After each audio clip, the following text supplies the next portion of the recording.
Welcome to the show today. I am Seth Gruber, host of the Unaborted podcast, which you know if you listen to this, but this is a very unique and fascinating episode and conversation that is going to be used to reach and mobilize and educate people far beyond just the reach of my humble personal little podcast.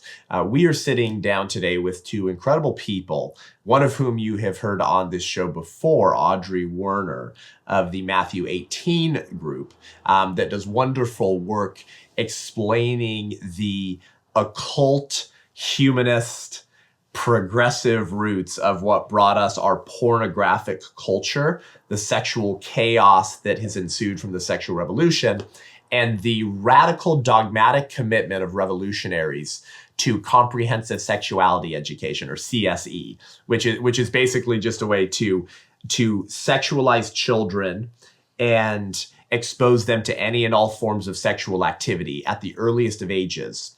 Because if you can get the kids while they're young, they'll serve you forever. And we've had Audrey on the show before, but one of her mentors and one of the people that was actually the first ones in a very real way to connect so many of the humanist, Darwinist, evolutionist, neo-Malthusian ethics of what brought us the sexual revolution in the first place is our second guest today, Claire Chambers, who wrote a book published in 1977 called The SIECUS Circle, a Humanist Revolution. Listen, you sometimes, listener, have asked yourself the question, how did we get here? Why are men who want to wear tights and lingerie that show their privates, why do they want to read books to my kids so badly at the library? Some of you are asking the question, why is Attorney General Merrick Garland arresting pro-life sidewalk counselors? Why did Karine Jean-Pierre, Biden's White House press secretary, in the fall of 2022, refer to pro-life conservative Christians as ultra-MAGA Republicans and, quote, the greatest and most extreme threat to freedom and democracy? Some of you have asked, why if I met in my church at 50% capacity in the summer of 2020 to worship the King of Kings and the Lord of Lords, I was called a super spreader and a granny killer who hated my neighbor. But when BLM and Antifa burned down Democrat-run cities, it was called mostly peaceful and nobody was concerned with the outbreak of COVID. My point is this. Some of you are wondering, how in the world did we get here? What in the heck happened to the American culture that I knew in the 70s, the 80s, the 90s? The 2000s, the 2010s. The answer is this. Things happen gradually, then suddenly. Just like bankruptcy. Some of you who have gone bankrupt or have friends who have gone bankrupt, that didn't happen all of a sudden. It's like, oh, I'm bankrupt. No, there were probably a series of decisions that were made over a long period of time that led to said bankruptcy. I'm here today to suggest the same thing is true politically, the same thing is true culturally, and the same thing is true of ideologies. You see, ideas have consequences, and bad ideas have victims. Policies have consequences because politics has consequences. So G.K. Chesterton once said, happy is he who knows not only the hidden causes of things, but who has not lost touch with their beginnings.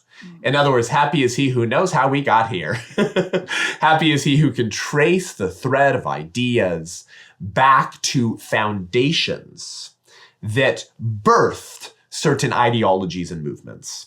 And one of the first people to do this in the immediate years following the chaos of the sexual revolution was Claire Chambers, who's sitting with us today, the author of the SIECUS Circle, A Humanist Revolution. You've heard me talk about SIECUS. It's the Sexuality, Information, Education Council of the United States. Before we welcome and introduce our guests, Claire Chamber and Audrey Werner today, I thought it would be valuable to frame the timbers, if you will, to explain that when certain institutions and organizations seem like they're all on the same team, it's probably because they were always on the same team. That probably wasn't coincidental. And so before we welcome our wonderful guest who has been blazing trails for other culture warriors who did not even know that they were walking in the wake of Claire Chambers. Let me cite Abraham Lincoln, who understood that ideas have consequences and bad ideas have victims. This is going to set the tone for our long-form conversation and podcast today to help explain to you how we got to this position in the American culture war and maybe how we can get out. Abraham Lincoln, the anti-slavery president, the president who freed the slaves, famously said, when we see a lot of framed timbers, different positions of which we know have been gotten out at different times and places and by different workmen. Let's call them Stephen, Franklin, Roger, and James, for instance.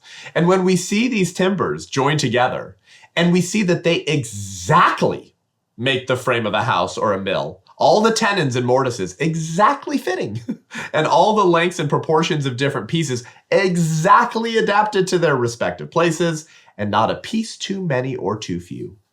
In such a case, we find it impossible not to believe that Stephen and Franklin and Roger and James all understood one another from the beginning and all worked upon a common plan or draft drawn up before the first lick was struck. We have called this the long walk through the institutions, and Antonio Gramsci, one of the modern fathers of Marxism, called this the strategy of the robes. If you can get the robes of academia, the robes of the courts, the robes of the clergy, then onward with the revolution. If you can walk through these institutions and control the significant aspects of these culturally formative institutions, you can upend all of society. Claire Chambers knew that from the early 70s, within years of Roe v. Wade getting passed. She joins us today on the show.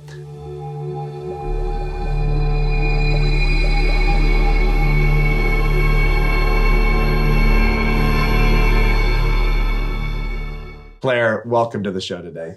Thank you so much, Seth. It's just such a pleasure to be with you. It really is. Well, it's a privilege to be sitting next to you. I have been poring over this book, and the what you knew in the 70s is just fascinating, and this is so much a predictor of where we're at today.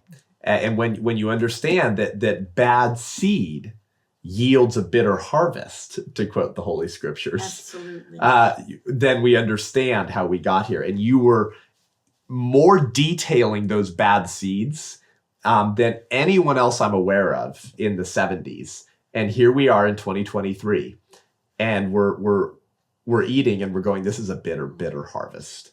And yet you were kind of trying to wake up the church and good people even back then. Audrey, thank you for being with us today. Audrey Werner, of course, been on the podcast 2 or 3 different times, and the founder and president of the Matthew 18 group. Very briefly, Audrey, tell us what Matthew 18 exists to do, and why you're here today with us. Matthew 18 group is based on Matthew 18, 15 to 17. So my experience being a nurse, former sex educator, then working in the STD clinic, seeing the fruits of my labor, and like you said, bad fruit, and realizing I was lied to, that they told me I would have good fruit. I ended up with bad fruit. I watched society get more sexualized, children more sexually active.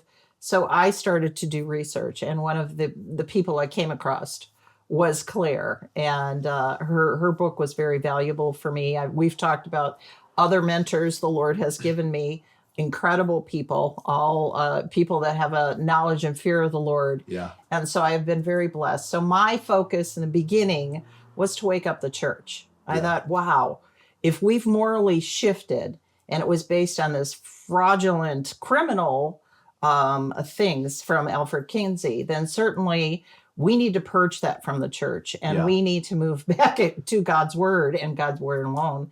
And so that's why I started up the Matthew 18 group. And I, like Claire, started by just speaking to small groups of parents. Wonderful. And she kind of didn't have as much open doors back then. And certainly, if you mentioned communism back then, I think you were considered a conspiracy theorist. And so And- on.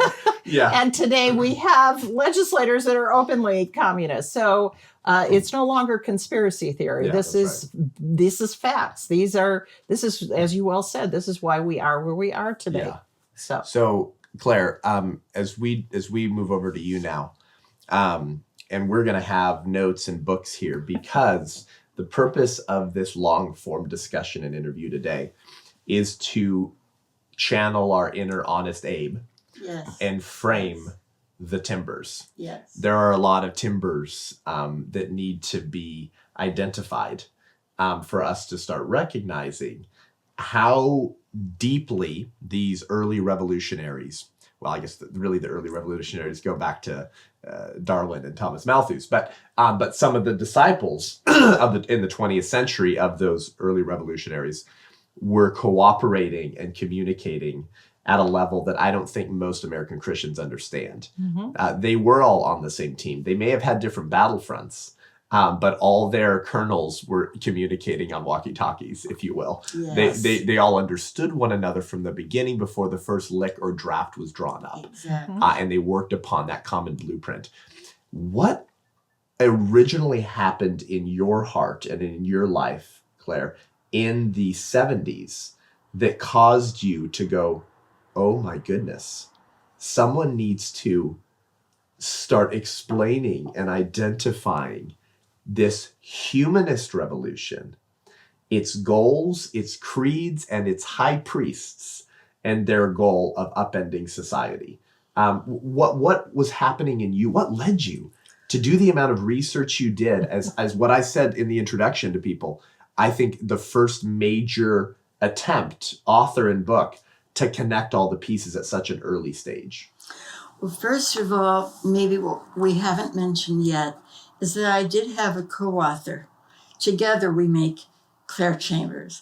So she, I think she was a little ahead of me.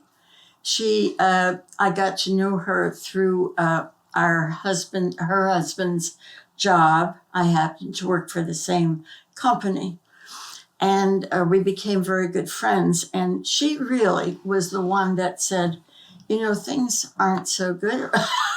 Yeah.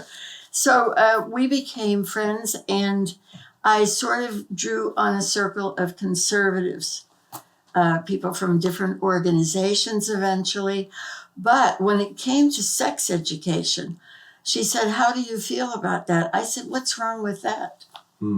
That's true. Well, I said, there's nothing wrong with sex education. Well, let's look and find out. And so we were invited to be on a sex committee. Anyone who wanted to apply, that is, a sex education committee. okay. And that really started the whole thing. Wow. And I'm deeply indebted to her. So basically, you started going down the rabbit hole Yes, and exactly. saying, "Oh my gosh!" Let's say it this way: you got red pilled. Yes. Right. Yeah. Exactly. So let's start framing the timbers. As Audrey and I were discussing this conversation and recording beforehand, one of the things we discussed was just how much information there is, how many organizations and sources there are to weed through. In fact, the 2/3 of your book is called The Circle of Organizations, that's explaining all of the humanist organizations and their relationship to one another and their relationship to SIECUS. This was a true revolution. And so we have our notes and we have our books here because to frame the timbers actually takes a bit of time. This is not easy to do, even for education research analysts such as yourself, and for voracious researchers and readers like Audrey. This is still quite a project. And so here's the first question I wanted to ask you, Claire. Can you talk about the precursors to what became SIECUS? What was the philosophical, dare I say, religious precepts, individuals, and movements that were already happening, moving, and at work, shaping and shifting in the American culture war prior to the founding of SIECUS? what were the kind of ideologies and the revolutionaries that were imbibing those ideologies and dogmatically inserting those ideas into the law, into the culture wars. In other words, help us frame the timbers that would start to build something like the Sexuality Information Education Council of the United States. Well, this is, as you say, it's really very involved. It's very intricate. And as I told you earlier, it's like discussing this is like trying to squeeze an elephant into a conch shell. Yeah. It's just impossible. And you don't always like the sounds that come out of it. Yeah, very true. Well put. So I wasn't sure if you wanted to go into early education first, or do you want to stick with just prior to SIECUS? So the SIECUS is founded by Mary Calderon, the Yes. medical director of Planned Parenthood, Yes. who leaves Planned Parenthood in 1964 Yes. to found SIECUS. And for our listeners who are not aware, SIECUS is the first organization from which others would later be birthed that was so radically committed to this pornographic sex ed, to just exposing children to the most vile things at the youngest of ages. And so all the mama bears and papa bears that started speaking at school board meetings in the last 2 years, that's being pushed by SIECUS and other similar organizations that are writing this comprehensive sex ed today. So why don't you start with education and maybe some of the ideologies, some of the revolutionaries, and you in your book, Claire, you actually explain how the UN, the United Nations, and the United Nations Ethical Society Cultural Organization, which I believe is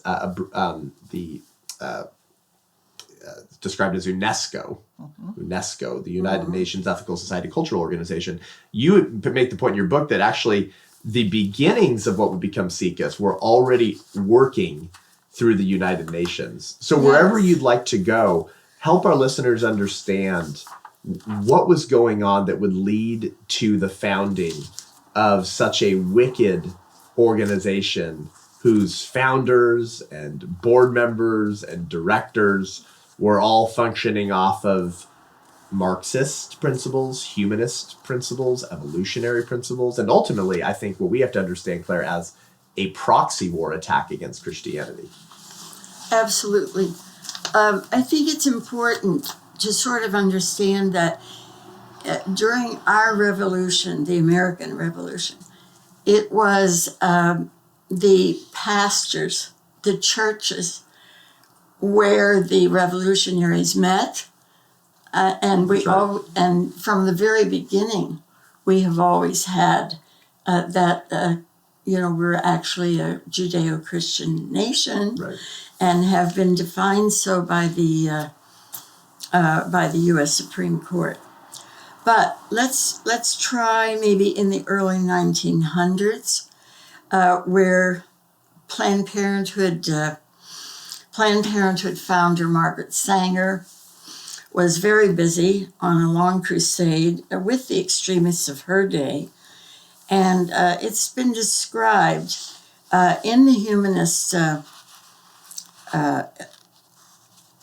I'm sorry, not in the SIECUS Circle. Yes. I described that, quote, it was the radicals, political, economic, and religious, among whom Margaret Sanger found her first supporters. That's right.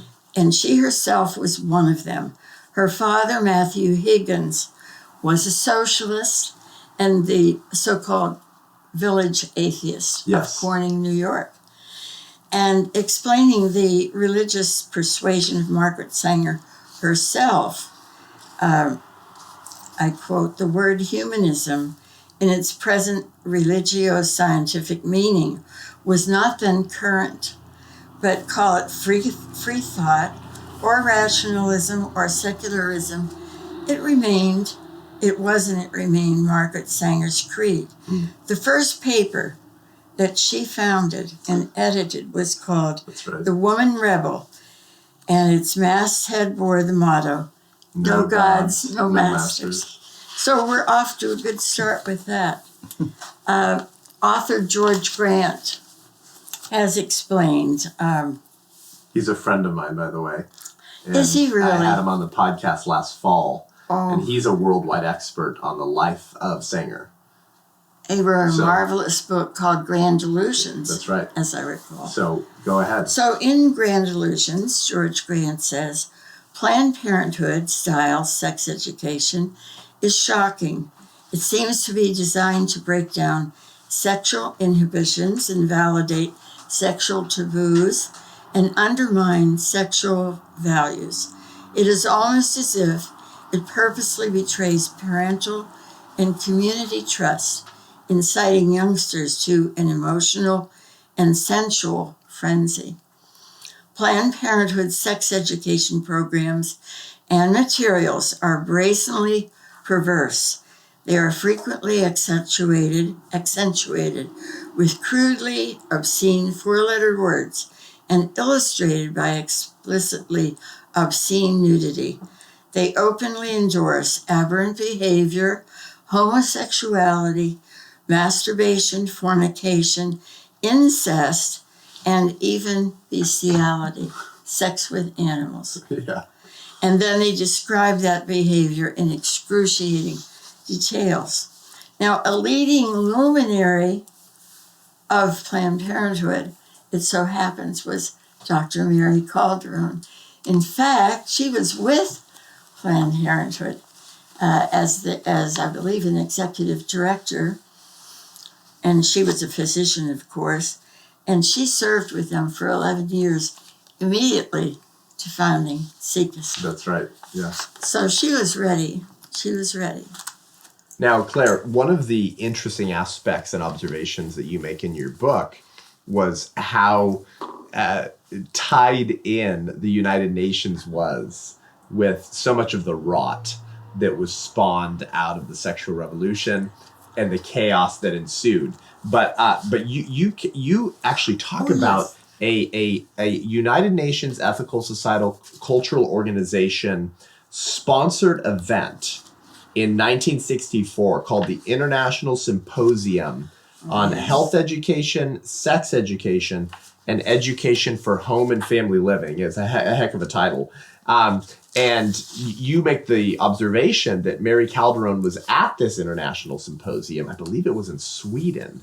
And that this became the blueprint for the founding of SIECUS, of which Mary Calderon would found just months following that UN-sponsored symposium on all of the kind of sex ed that became the focus of SIECUS. Can you kind of trace some of the roots for us and what was going on there? I'd love to trace a few of the roots before we get there, because this is important. Because Frank Calderon, who was Mary's husband, Okay. and he was a physician also, he was at the United Nations World Health Organization as early as 1945. Whoa. And he with 20 years before 20 SIECUS was years founded. before. He was busy Okay. laying the groundwork, totally laying the groundwork. He did it with Brock Chisholm, who was a Humanist of the Year for 1962. He worked with him. Together they shaped WHO's policies and structure. This was Frank Calderon. And I believe G. Brock Chisholm, who you just referenced, that Mary Calderon's husband worked for, was the director of the World Health He Organization. was the director, Wow. and he was also the Humanist of the Year for 1959. Wow. So they, and meanwhile, at the same time this was happening, maybe a few years later, a few years later, when Mary Calderon had actually founded SIECUS. 3 years later, Frank Calderon, it so happened, owned the Minsky Burlesque out on Long Island in New York. Wow. And in 1967, 3 years later, since she founded it, and in 68, he imported the Minsky Burlesque from Las Vegas. And he had slated that same show for the next year in 1969. And certain parts of this were described by Nassau County District Attorney William Kahn as very lewd and obscene. And it was stopped from going on as staged. Now, while all this was happening, Mary Calderon flaunted her concern for young people that too much sex-saturated society exists. And she was so concerned that she founded SIECUS while he did this. Wow. So, Wow. or I'm That's sure she interesting. founded SIECUS 3 years before, but That's right. I'm sure she was very Well, concerned. I think the takeaway there, what the point that needs to be made there, right, is Yes. that these were not just ideas. This is called humanism praxis, right? That they were practicing this stuff. They were living these things. Mm-hmm. So much so that the founder of SIECUS, her husband, is putting on sexually titillating performances in the public square. Yeah. No surprise that she's putting the seeds of those type of behavior and ideas in the minds of young people through her organization. So, wow, that's And of fascinating. course, the humanists have always created the disease and then supplied the antidote. So that's what they do. Well, that makes me think of a lot of things over the last 3 years, but we won't go there right now. Okay. Now, getting back to her husband, while he was working with WHO, he was their whole chief administrator. He wasn't just an employee. Wow. And and by the way, keep that in mind now. That's the World Health Organization. When I served on a sex education committee, the very first night, the opening night, in came our superintendent of schools. And he made the announcement. The first words that came out of his mouth after greeting us was, I really want you to have all you need to put this together and create a wonderful sex education program. And what I would like you to do is cooperate with the UN's World Health Organization in developing your program. And this is recommended by our state Board of Education to do that. Yeah. Okay, So so- now we're starting to see the ties that already existed between the UN that's long been obsessed with this idea that there's too many people on planet Earth. Yes. We got to do something about that. The sun god's really angry. Absolutely. Mother Gaia is angry and we're harming Yes. Mother Gaia. And so the UN has long been obsessed with this idea that they have a moral and political, dare I say, a spiritual obligation to become master planners, to become masters of the Yes, universe, absolutely. to significantly reduce the world population. And later we'll actually talk about how sex ed is actually kind of the prerequisite in many ways. And we'll talk about that later to this population limitation or reduction plan. But it's just interesting for everyone listening. I want you to catch the significance of what Claire just said. The husband of the founder of SIECUS is a high official of the World Health Organization, sponsored by the UN, working for World Health Organization Director G. Brock Chisholm, who's long been obsessed with this idea of there's too many people on planet Earth. And I believe, if I'm remembering correctly, you actually trace in your book some of the early seeds of the, let's call it the early attempts at sex ed in the public schools. And I wanted to quote you here. This was a fascinating aspect and contribution you made here. G. Brock Chisholm, who we're just talking about, the head of WHO at the time. And the Humanist of the year 1959. That's right. So obviously we know what kind of creeds and ideas he's operating off of. Was working with, and you make this point, was working with Julian Huxley Yes. to lay Yes. the foundation for what would turn into comprehensive sexuality education, or SIECUS sponsored sex ed. And he was invited to give 3 lectures in DC by special invitation by his friend Alger Hiss, and began advocating for sex ed starting as early as 4th grade. And here is where this starts taking a darker and more sinister turn, and where it starts revealing, oh, you had some far more ulterior and sinister motives behind your science-driven education. And here's what you say. You actually quote Chisholm in some of his 3 lectures delivered in DC I believe this was in 48.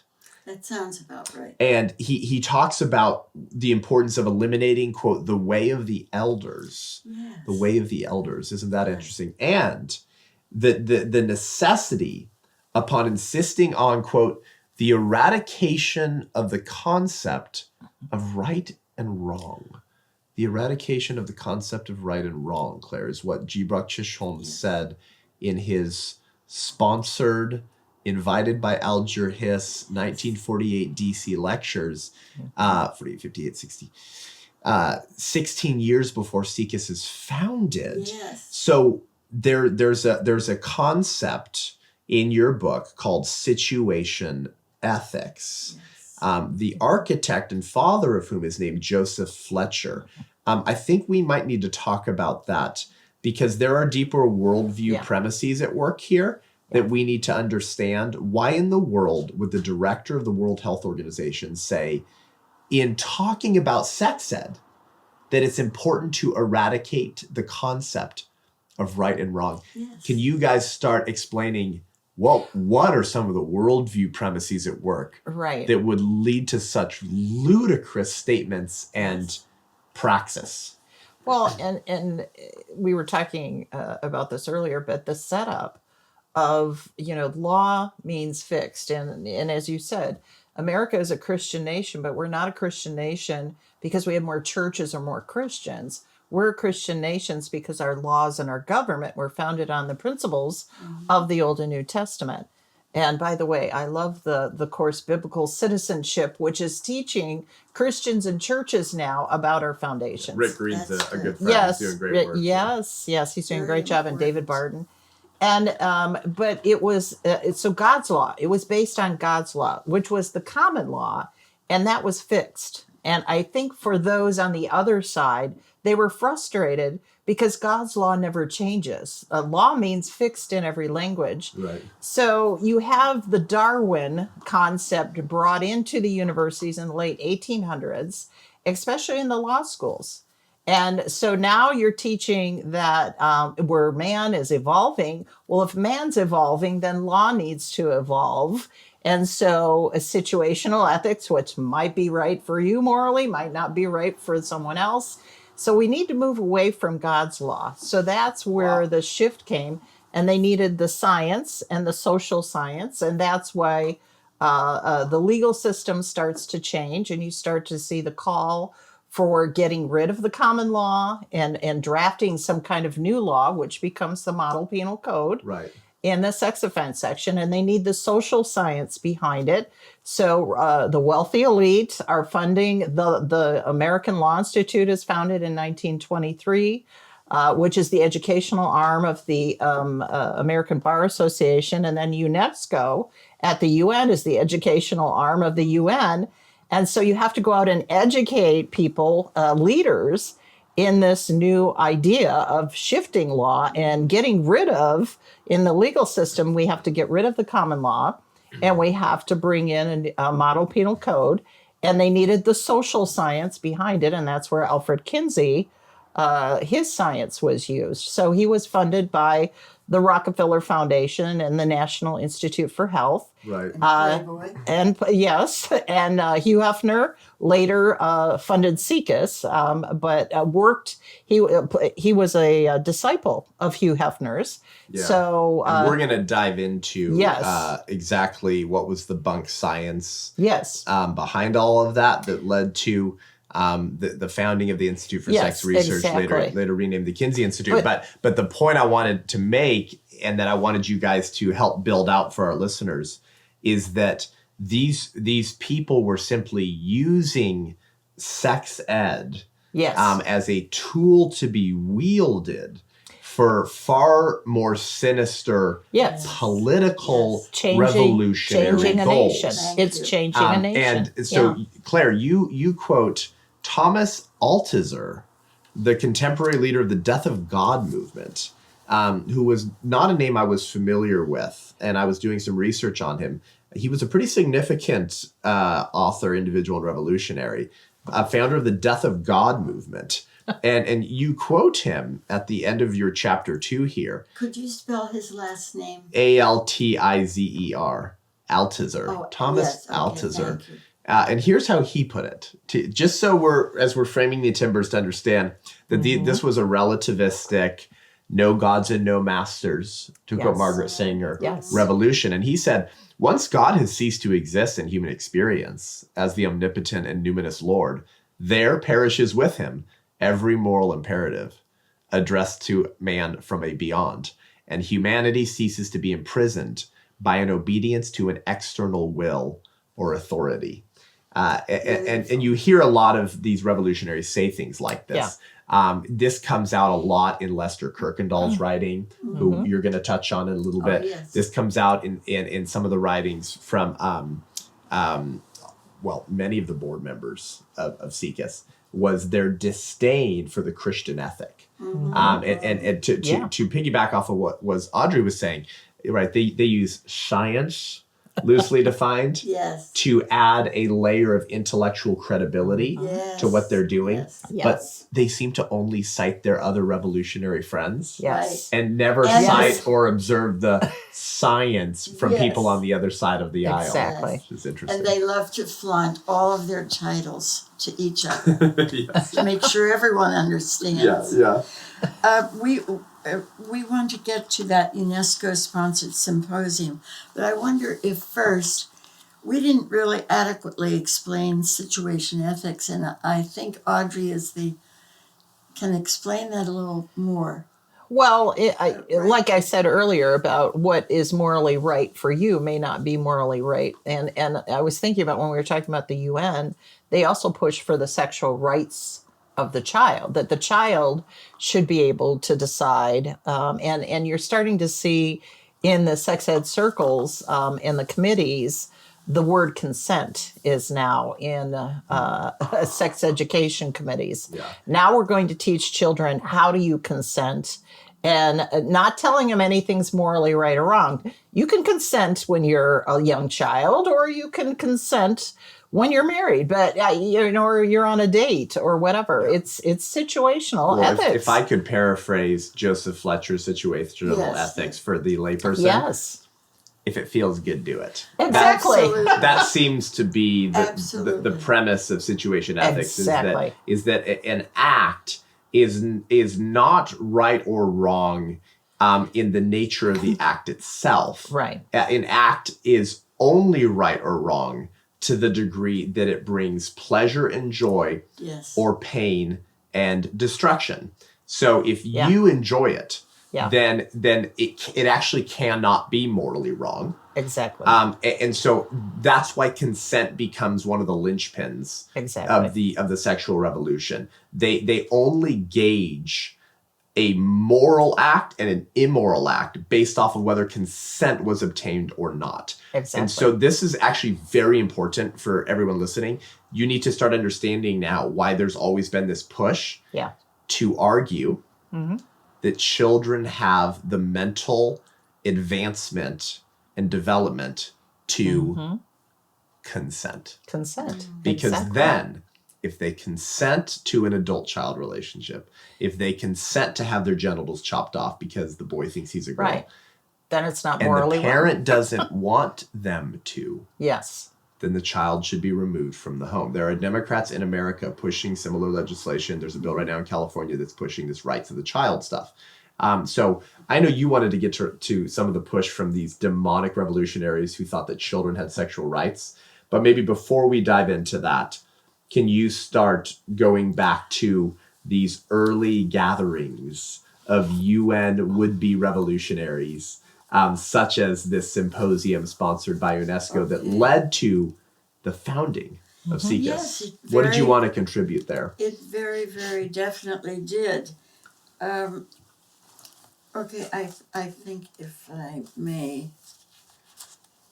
And I believe in your book, if I recall, this happened in Sweden. In Sweden. And Yes. there were political leaders from various countries there. I have to correct myself. It was not in Sweden. There were Swedish delegates that we'll talk about. Okay. But this took place in Hamburg, Germany. Okay, thank you. Favorite place of Yes, a lot happens in Germany. of the you know who's. Yeah. Well, it was in Hamburg, Germany, and at this symposium they discussed health ed, sex ed, and family living. Not surprisingly, remember it was UNESCO sponsored, and the delegates that were there received training in discussion techniques, role-playing, psychosocial drama, all the things that humanists love. And there was a proposal that was adopted there, considered to be universal sex education. And it was introduced by 2 Swedish delegates. And included in their subject outline was the structure and function of the genitals. Now, this sounds very innocent in a way, but when you see pictures of what the children are shown in school, they flaunt all of this in large sizes, all kinds of things. And then masturbation was included there, abortion, of course, birth control, and not to be excluded, sexual deviations. Yeah. So 5 months later, after the symposium, was when SIECUS began to function. Wow. They And even Mary Calderon was there. Yes. Oh, I'm sure she was there. I don't have, how could she not have been there? Yeah. You know. So, and keep in mind too that Frank, her husband Frank, had all of these connections, Right. not only with where he was the chief administrator, but it was UNESCO and what was the other organization that fails me at the moment. But he had this interlocking business going on, Right. even with Alfred. I'm going to mention him later. Okay. So, And you make the point in your book, Claire, actually, that the Swedish blueprint yes, for sex ed is an almost like for like yes, to the first proposals and Yes. initiatives of the Sexuality Information Yes, Education and that Council of the was United adopted. States. That's right. it was adopted. And it's worth pointing out that Sweden has long been an early leader in cultural rot. In Yes. 1938, Sweden became the first free nation in Christendom to revert to pre-Christian abortion legislation and to institutionalize Planned Parenthood sex education and family limitation programs. So 1938, Excellent. Sweden, first nation in Christendom to get rid of their protections for the preborn and start allowing for the killing of children. So it's no surprise. I'm just saying that Yes. the Swedish delegates are saying, here's all the rot we're up to. Exactly. And that provides the blueprint for Yes. SIECUS. Yes. Okay, so then it was, as we said, it was just 5 months later, SIECUS opened its doors, and there was Mary Calderon. She was eventually dubbed the Humanist of the Year for 1974. And I'm sure it was for what she did with sex education. Yes. And a co-recipient with her of that Humanist Award, would you be surprised, it was Joseph Fletcher, author of Situation Ethics. Wow. In fact, father of Situation That's Ethics. right. Yes. Which, again, for those listening who might be confused by that phrase, it's just relativism. Yes. You know, it's just there are no moral laws. No. There is no moral lawgiver. No moral Exactly. absolute. God is dead. Yeah. Your God is a joke. Yeah. If it feels If it good, feels do good, it. do it. Yeah. Yeah. Yes. Now, SIECUS is provided with seed money by Hugh Hefner, who, as we'll discuss later, seems to fund a lot of bad stuff. Yes, he Isn't does. that fascinating? He does.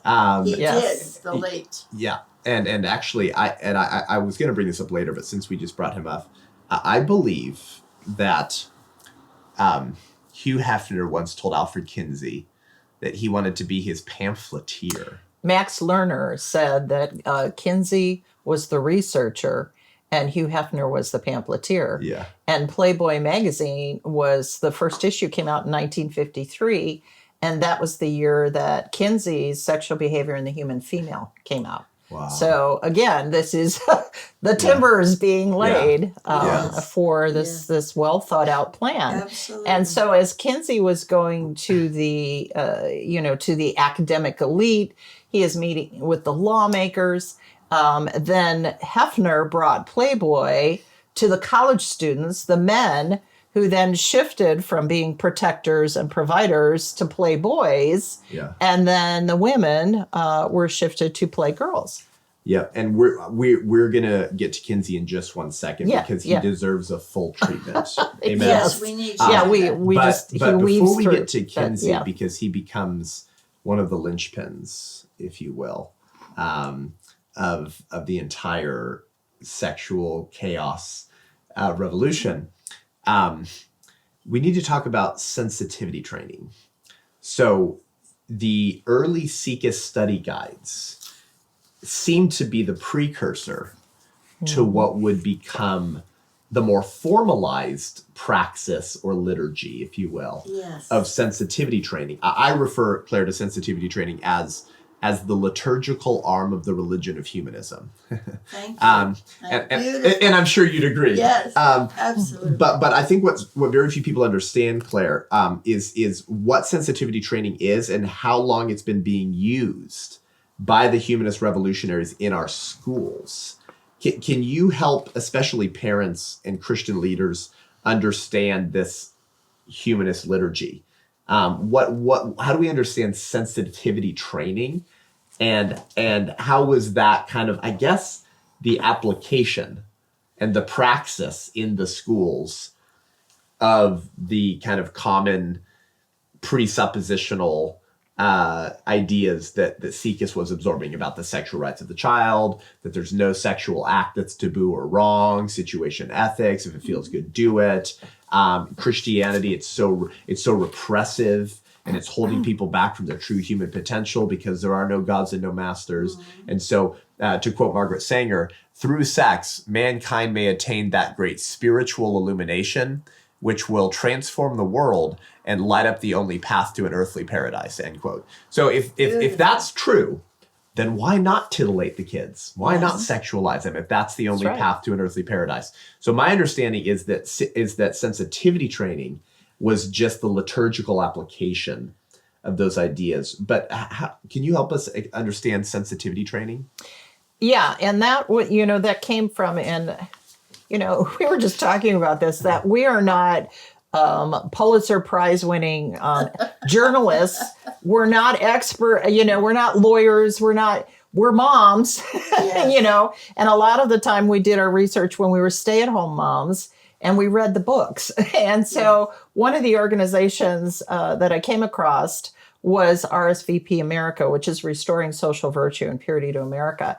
And they have a wonderful handbook that they published, and they talk about the human sexuality researchers and how they got into the academia, because then you started to get degrees in human sexuality. Interesting. And the first universities to offer it was New York University in 1964. Of course.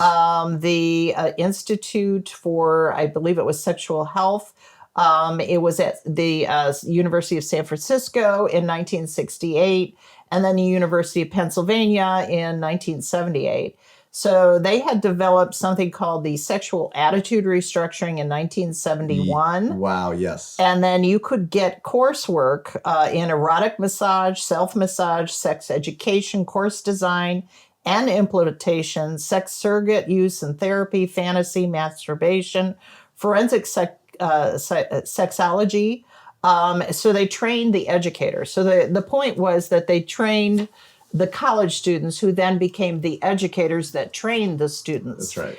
And a lot of the coursework, Dr. Judith Riesa, when she looked back at it, if you were getting your master's or perhaps your PhD in human sexuality, you were watching a lot of porn. That's what that was. And it was the rewiring of your brain. Just like, well, I don't even watch American television anymore because I'm so disgusted with the rewiring that's going on, because now we're seeing more and more sexual deviance being incorporated into television programs. And that's sexual attitude restructuring in itself. Yes, so that would be the way to describe sensitivity training. Yes, sexual attitude readjustment. Yes, exactly. And so my understanding of sensitivity training, it was essentially role playing certain situations. Yes.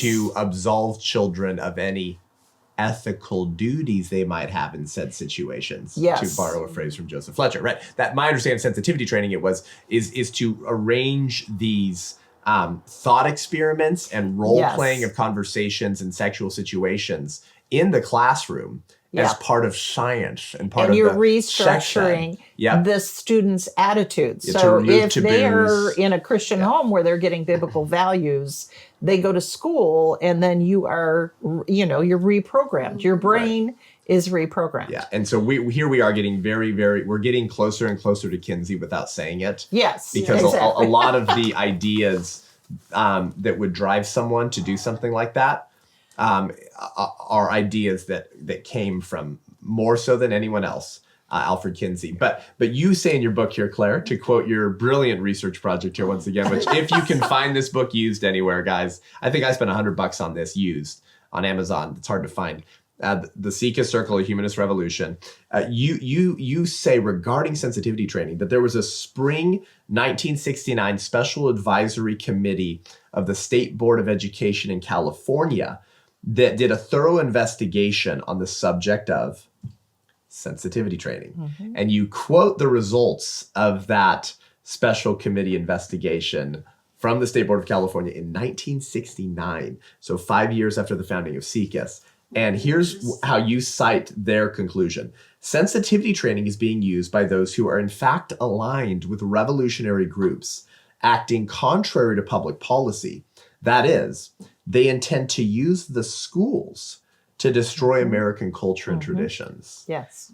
A 1969 Special Advisory Committee investigation to the State Board of Education in California saying all the way back then, yes, oh, this is clearly a tool to destroy American culture and traditions. Yes. Right. That was the common denominator, kind of political motivator of a lot of these revolutionaries. Yes. So I think we need to go to Kinsey now if we're going to start filling in some of the puzzle pieces and gaps that our conversation has left open. Unless you would like me to take 2 minutes, if I may. Oh, please. I had a personal friend who went through sensitivity training. Okay. Tell that with story. her husband. Her husband took her there because they were having marital difficulties. I unfortunately can't remember the name of the group, but it was very new agey. Sure. And they went there for the weekend. And the first thing they had to do after they all became friends with whoever else was there, during the evening session, they all had to take off their clothes. And one by one, they had to stand in front of the group and discuss what they didn't like about their body, what they didn't like about their mind. Wow. It was brainwashing, Yeah. just as if you were in the Soviet Union. Right. It reminds me of that. Wow. And she was so upset that she couldn't stay there. She had to leave, and their marriage kind of went downhill too. Yeah, shocker. But I just thought that's where it's leading. Yeah. For adults at least, and Yep. probably children someday. Yep. And all of the angry parents over the last 2.5 years that spawned this almost Tea Party level organic grassroots uprising Yes. of the mama bears and papa bears at school board Right. meetings, Yes. which I think Attorney General Merrick Garland recognized very early to bring some of these ideas to our modern moment, could be a very damaging movement to the today's humanist and progressive revolution. And so that's why he has to come out and say, we're opening up an investigation into domestic terrorism. This was 2 years ago, of the moms and dads speaking at school board meetings. Why and what were they angry about? Yes, critical race theory, but also the pornographic sex ed in schools. Yes. And this goes all the way back to SIECUS. Absolutely. I mean, more so than any other organization that's behind the rot, the sexualizing of children, Yes. which, if you guys haven't really noticed, is kind of like the hot topic right now in the culture wars. And we're trying to do this to warn you, to tell you it's not going to stop, Yes. because it's been brewing. Yes. It's been brewing for so long. So SIECUS constantly refers in their study guides and in their research, they constantly refer to the Kinsey reports. This becomes one of the more cited, credible sources that bolsters the allure of their intellectual and scientific credibility of what SIECUS was doing. But they also constantly refer to William Masters and Virginia Johnson, this Masters-Johnson sex ed duo team that was funded by Hugh Hefner. You actually say in your book they were funded up to the tune of $750,000 over Yes. 10 years. Yes. They're communicating with Kinsey. That you actually said in your book that there was a connecting link between SIECUS and the Kinsey Institute found in a referral system for information requests set up by SIECUS to share information with one another. And we've only scratched the surface. So as we now turn to that aspect of this conversation, we need to talk about Kinsey, because nobody is more significant in their demonic influence over our children, Yes. over the cultural rot in America, and over the proxy war attack against Christianity. Probably nobody more so than Alfred Kinsey. Thank you guys so much for tuning in to part 1 of our long form conversation with Claire Chambers and Audrey Werner, 2 moms who just went down the rabbit hole many years ago and realized the truth behind the sexual revolution, the demonic keys that were being used to bring down American culture, these high priests of humanism, some of which we are getting to in subsequent series and episodes in this conversation, of people who were radically committed to an ideology and carried the conclusions of their ideology to wicked, wicked ends. So much of our current culture of death can be explained and traced back to people like Mary Calderon, the founder of SIECUS, who we just talked about, and Alfred Kinsey. And so in part 2 of this long form conversation, as we're framing the timbers and trying to identify the timbers of the sexual revolution, the framing of the American culture war, and understanding the coordination of these revolutionaries and their communication and intentionality behind the sexual revolution, one of the most significant figures of the 20th century and the culture of death is Alfred Kinsey. So stay tuned for part 2 coming soon, where we take a deep dive into a man who has been referred to as the father of the sexual revolution, Alfred Kinsey. More coming soon.